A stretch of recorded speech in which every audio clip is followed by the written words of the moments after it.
Hello and welcome to the Mint introductory video.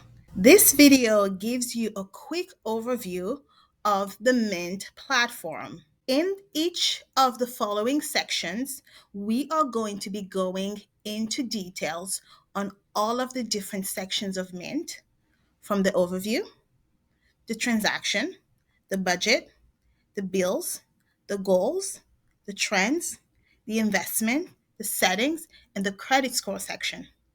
Please stay tuned for more detailed breakdown of each of these sections. Welcome to the goals section. This is an important one for you when you have sinking funds.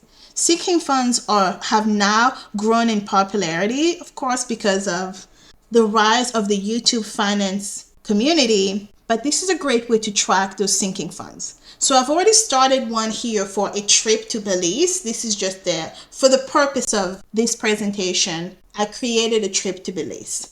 Let's click on my trip to Belize here. If you click on the main goal section, which you have here is an interface that gives you an overview of your goal. Belize trip, here is where you're at this month. Your spending progress is $45. So I've saved $45 of the $2,500 that I have planned for this trip. That should happen target date March 2024. Projected date now is more like April 2024 because I'm not putting a whole lot of money into this.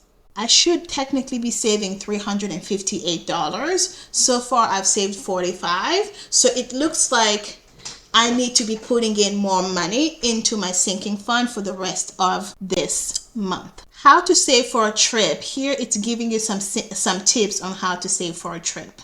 Here is an important button for us to look at. Make changes to your goal. And there's a setting or there's a gear icon here. We'll click on that.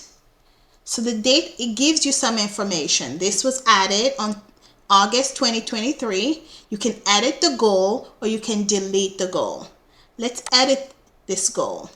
In this section, it's giving you the option to edit the name of your goal. How much do you want to save for this goal? When do you want to save by? And what account will you be saving this goal into? Do you want to include your existing balance? I said yes. And how much can you save each month? It calculated this for me. Let's change this to $1,500 and see how everything else is kept the same. So if I put 358, I will reach my goal 2 months faster. But let's say only when I put 250, I'll reach my goal 1 month faster. Let me try 200. It will push your end date back 1 month. So 250 is a better amount for me to add. So we'll update this goal and call it a day. Go back to my goals. Let's go back to goals. Let's create a new goal, shall we? To create a new goal, it gives you some starting options. Which goal are you working towards? Credit card debt pay down, wiping out loans, saving for a rainy day, preparing for retirement, buying a home, buying a car, saving for college, improving your home, or something else. Let's click on something else and see what we get. Name your goal. Let's say executive coaching. I want to get a coach so that I can be better at my job. And this coach I've already done some research. It's going to cost me $2,000. When do I need the money by? I need the money by January 5th. Select the account you're saving in. This is where your account planning becomes important. I'm going to click this account. Do you want to include your existing balance of $470? I'll say no, because that's not part of this. Remember how earlier I told you that it calculates it automatically for you? How much can you save a month? And it's giving you a starting point. This is how much you're going to save a month to reach the 2,000 goal. But let's say I can actually save $600. So I'll put $600 here with an end date of 2024, and we set our goal. You're ready to start saving, go to my goals. Now this gives you, we're back at that overview interface on your specific goal. Remember, on the top right hand corner, you can always click on this, edit the goal or delete the goal. Let's go back to our goals. Now we have two sets of goals. Our Belize trip, our executive coaching are now noted on here. I added a goal here for $2,000 or $600 a month. Remember, in our budget categories, when we're creating our budget, it's accounting for our expenses, but it also accounting for the amount of money we need to save for each one of our goals. So let's go back to that category and see how that shifted. As you can see, my income of $4,000 is no longer cutting it. My spending is at $3,700, but my goals, or quote unquote my savings, needs to be at $850. So right now I am in the red. I need to figure out more income to bring in so that I can make it for that goal, or I need to delete the goal. At this point, I've already completely squeezed my budget and I cannot add any more. So we're going to have to get rid of this Belize trip. So here on the edit, my contribution comes from other sources. So I can either tell them that, hey, my contribution is coming from somewhere else, only include zero amount, right? So only include $250.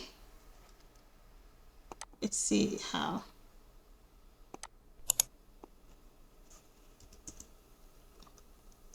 So only include $50 in my budget because my contribution will come from something else. Now this has adjusted my budget to negative $650 as opposed to the $850. Now that's still not enough, right? Because I'm going to need more money. Let's say the executive coaching is not going to be feasible for me because I cannot afford it based on this budget. So we'll go back to my goals and I am going to delete this goal because I cannot at the moment afford this goal. So I'll come here and I will click on delete. Do you really want to delete this goal? Keeping financial goals keeps your money movement focused. Yes, delete the goal. The goal is deleted. Let's go ahead and look at my budget, and my budget is restored and I have a surplus of $243. So based on that, I'm gonna come here and restore my Belize trip because I was gonna use some of my savings money, but we won't do that. We will use only our spending money. We will use our monthly income expenses to accommodate for this trip. That, ladies and gentlemen, is a quick overview of how you can budget and set goals, and using both to keep track of how much money you're spending and how much money you're saving. You can always think of your goals. Back to goals. You can always think of your goals section as the place where you will be adding your sinking funds. So if you have all of your accounts connected, you already have a good bank account plan that has X amount of sinking funds should go here, X amount of sinking funds will go here. This is where you can create goals or add all of your different sinking funds. So let's say, what is your sinking fund for? Is it to save for college? Is it to take a trip? Is it to buy a home? Is it for a car? Now, it may not necessarily be to quote unquote buy a car, but I can click on this and name this goal as car maintenance sinking fund.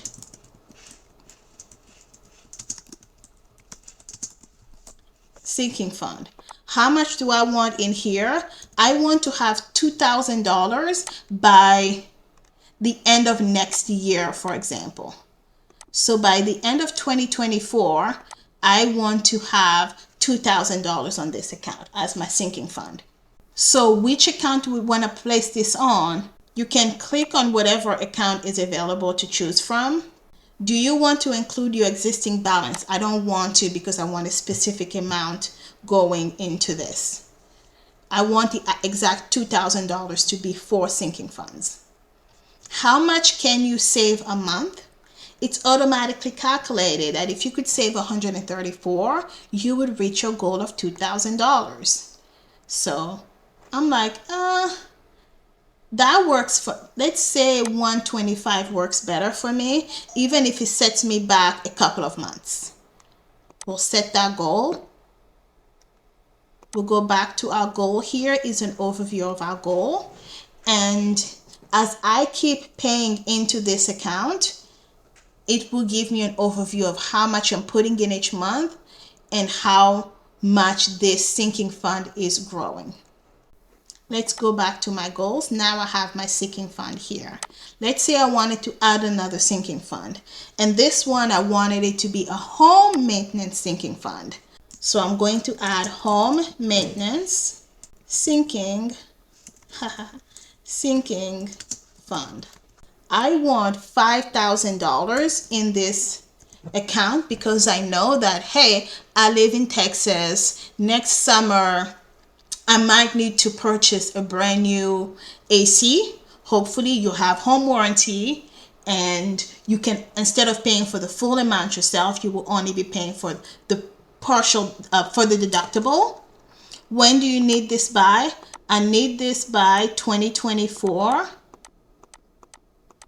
May, by the end of May in 2024, so that I'm ready for the summer season. Right? So it's telling you here that, hey, try to use an account that you're not going to spend money from. And this is where that account planning is really important. So if I had my savings account linked on here, I would use that savings account and click on that. So it's not letting me add another goal on these accounts because these are my checking accounts. So apparently it doesn't like to add too many accounts. So let me go back and add my savings account so that we can add this sinking fund too. Let's add the sinking fund. We want to buy a home. So we want to create a home maintenance sinking fund. On here, I'm going to click home. I'm going to write the name of my goal, home maintenance sinking. How much? 5,000.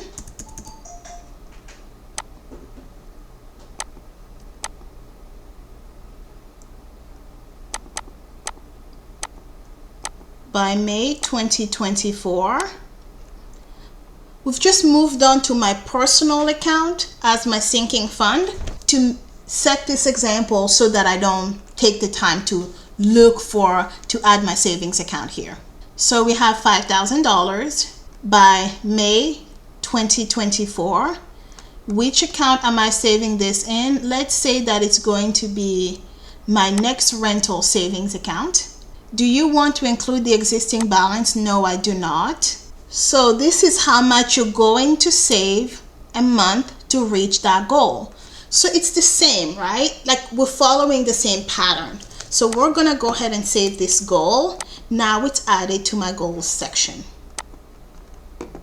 Now let me show you what happens when you've achieved the goal. So these are all of my goals that are in progress, my trip to Brazil, my sinking fund, because this is my personal account and not the Mark account. We don't have the car sinking fund, but all of your different sinking funds will be here. All of the trips you're saving for will be here. And technically this trip to Belize could also be called a vacation sinking fund. I've achieved the goal of crushing my credit debt. Let's click on this. Yes, it's celebrating with you. You have little confettis coming. Of course, we love that, right? We love celebrating. And this is also a great opportunity for you to go celebrate that you've achieved the goal yourself. All right, so you have here a check mark. You crushed it. Congrats on paying down your $23.33 credit card debt. Now what I'm going to do here is delete this goal. Do you really want to delete this goal? Yes, I do. Keeping financial goals keeps your money movements focused. I know, but I've already paid it. So we'll go ahead and delete this goal. Now what I have left over are just the goals in progress. Ideally, I don't like to delete my goals until maybe the end of the year, because I do want to see what I have achieved, how I'm progressing. So I often do not like to delete goals. All right, that's a wrap. We've done the overview of how to budget, the different ways you can budget, how to add budgets, how to track your budgets, how to move around and strategize so that you are not over budget. We've talked about goal settings, how you can use this section to create and keep track of the various sinking funds that you have. That's a wrap for today's video. In the next video, we are going to talk about one of my favorite sections on Mint, that is the trends section. So I will see you in that next video. Thank you for your time. I will see you in the next section.